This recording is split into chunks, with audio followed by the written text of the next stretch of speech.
Hi! Do you have a slipped disc? Okay. Did your disc pop out? Did it need pushed back in? Was it cracked back in? Manipulated back in? If you said yes to any of the above, why don't you... Now that I've calmed down a little bit, let's myth bust, shall we? So, discs don't slip, they don't fall out, they don't pop out, and they cannot be manipulated back in, cracked back in, pushed back in. Contrary to some of the stuff that we see online, and contrary to some of the narratives that we hear about in our industry. So, let's have a little look at the anatomy of intervertebral discs with the surrounding structures. So, you have intervertebral body, so one vertebrae against another vertebrae, and you have intervertebral discs, these discs that sit in between. Now, the functions of these discs are to absorb some load, having a soft cushion, and also to provide some space in between these vertebral bodies at the back to allow a space for the nerve roots to come out of, otherwise known as foramen. Foramen meaning a gap or a space. And like I suggested before, the gap or the space is really important because it allows a space for this nerve root to come out. And you have these descending peripheral nerves that essentially send information, whether it be information received from external bodies, from the skin sensations, hot, cold, touch, or it's sending information from our central nervous system down through the spinal cord and out into our peripheral nervous system. And that might be a reaction to that sense, or it might be an instruction to move through contraction. So going through university, the analogy that we were taught, and sometimes that we still use and still hear it, but in our clinic, if we do use this analogy,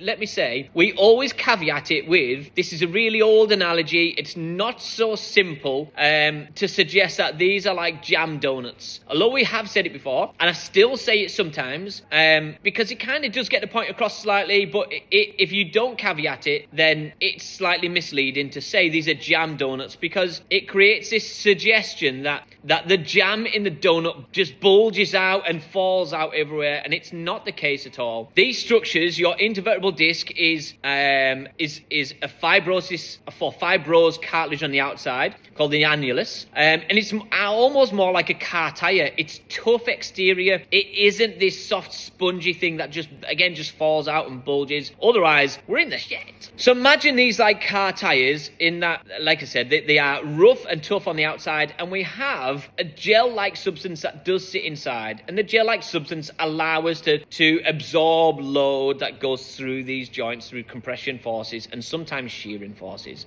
But again, they allow space for the nerve root to come in. However, over time, and I would strongly suggest that most disc issues are degenerative, and unfortunately, one of the biggest causes are just genetics.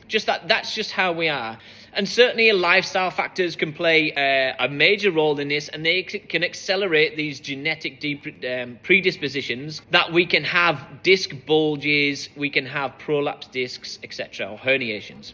Lifestyle factors being smoking, we know this to encourage disc degeneration, overweight, we know this also. And I think if you were to look at the statistics around mechanisms of injury, it is less about technique of lifting, and it's more about your general lifestyle, your general condition, your training history, the demands you're placing on your body in terms of your nervous system, your environment, your sleep quality, your nutrient intake. All this stuff play a really important part, and it's not just you did a deadlift and that's how it is. Okay, again, what's really important is this can degenerate. You can start to wear the outside of the tire out. That just makes it slightly softer, slightly weaker than it might be. Most of our movement through load goes into flexion. So this is the front of the body, this is the back. So it might look a little bit like this. So this here that you can see, this bulge, again, slightly misleading because it's suggesting that this can happen really easy, and it's not the case. But it will only take a small bulge to touch the nerve, and then that's how you get symptoms. If the bulge doesn't necessarily touch the nerve, you may never ever feel that you're walking around with a disc bulge, and that's a reality. We know this through research that lots of people, again, stick a decade on your life, and you might as well be sticking 10% on the chances are of you having a disc bulge, whether it's symptomatic symptomatic or asymptomatic.